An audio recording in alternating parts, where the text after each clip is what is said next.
이제 돈도 좀 모았겠다. 은퇴하면 여행이나 다니며 살지 뭐. 많은 분들이 이런 꿈을 품고 은퇴를 기다립니다. 저도 예전엔 그랬어요. 그런데 막상 은퇴하고 나서 짐을 싸서 여행을 다녀보면 돌아와서 다시 마주하는 건 고요한 집안 공기와 공허함이더군요.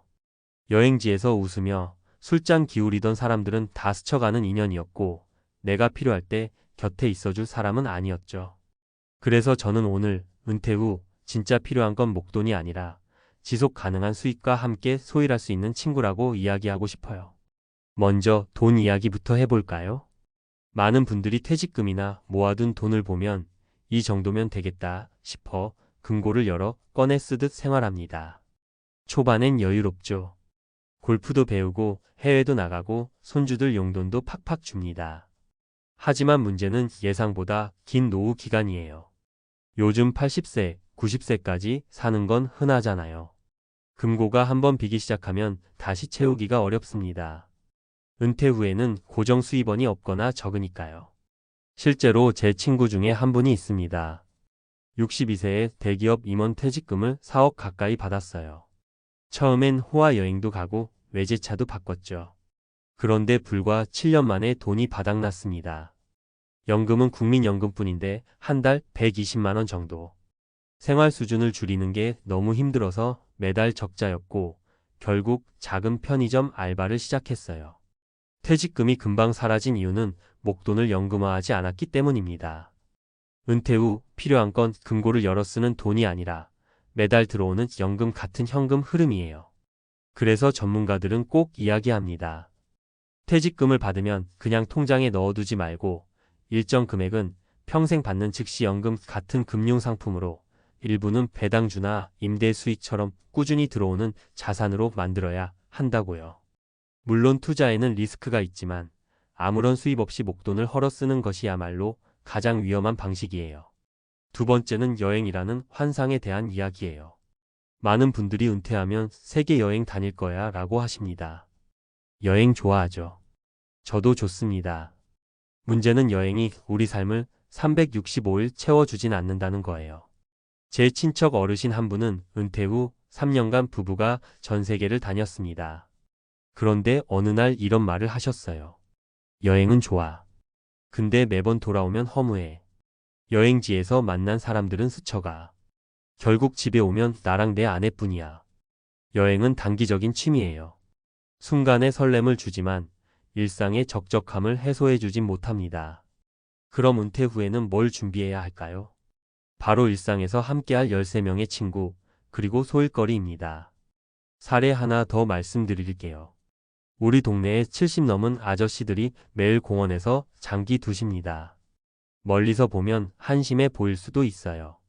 그런데 잘 보면 그분들은 매일 만나서 대화 나누고 건강도 체크하고 서로 돌봐주는 거예요. 거기엔 돈이 많이 들지 않아요. 하지만 외로움에서 오는 우울증, 무기력, 심지어 치매까지 막아줍니다. 저도 비슷한 경험이 있어요. 은퇴 직전에 무슨 바람이 불었는지 혼자 산을 자주 다녔습니다.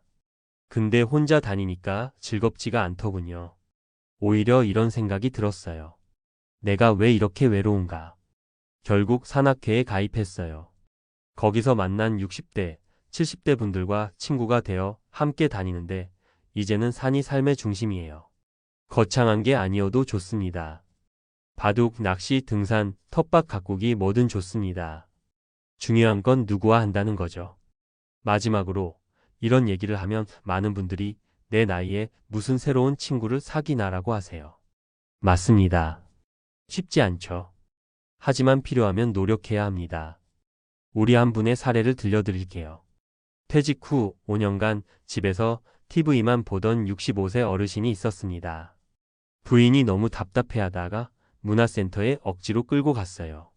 거기서 서예반에 들어가셨는데 이제는 매일 나가서 글씨 쓰고 전시회도 하시고 서예반 친구들이랑 막걸리도 드세요. 부인이 이렇게 말했습니다.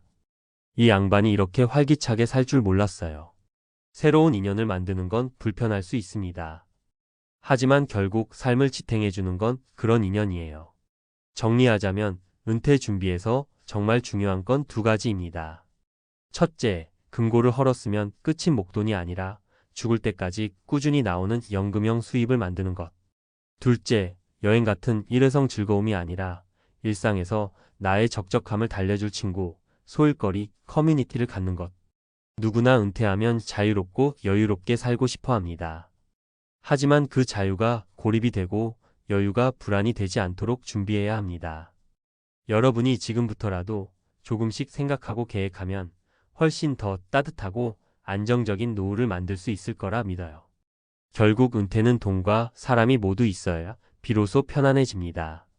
우리 지금부터라도 조금씩 준비해 볼까요? 앞서 이야기한 금고를 헐어 쓰는 목돈이 아니라 연금화된 지속 가능한 수입, 그리고 스쳐가는 여행 인연 대신 함께 소일할 친구와 취미를 실제로 어떻게 준비할 수 있을지 조금 더 구체적이고 전문가적인 시각에서 실용적인 이야기로 이어가 보겠습니다. 여러분이 읽으시면서 그래서 나는 뭘 해야 하지? 하는 질문이 생길 때 바로 적용할 수 있게 최대한 쉽게 풀어볼게요. 먼저 가장 중요한 돈 이야기부터 다시 잡아보죠. 많은 분들이 퇴직금을 목돈으로 받으면 은행에 넣어 두거나 그냥 생활비로 쓰세요. 초기엔 한 달에 300, 400씩 써도 불안이 없으니까요. 그런데 이게 5년, 10년 가면 상황이 달라집니다. 예를 들어 2억 원을 통장에 넣어두고 매달 300만 원씩 꺼내 쓴다고 쳐요. 단순 계산이면 5년 반이면 끝납니다. 연금 따로 없으면 그 뒤는 큰일이죠. 그래서 전문가들이 권하는 건 연금화예요. 연금화는 말이 어렵지만 핵심은 이겁니다.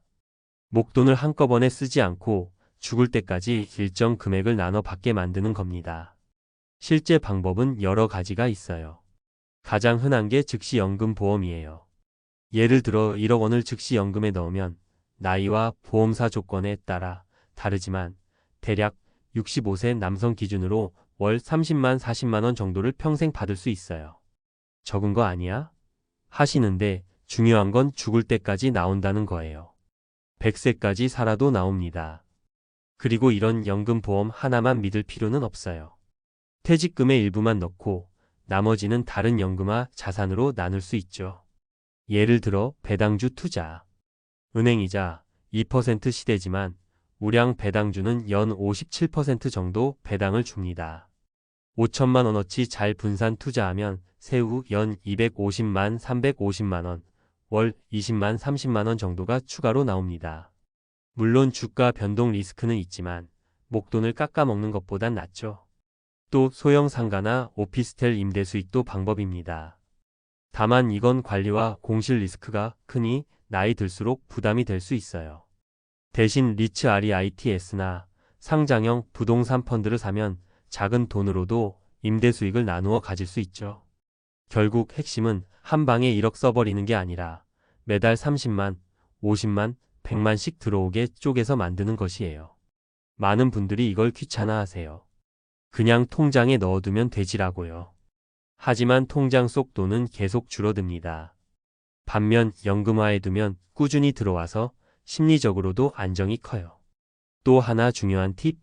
국민연금이든 개인연금이든 받기 시작하면 죽을 때까지 나옵니다.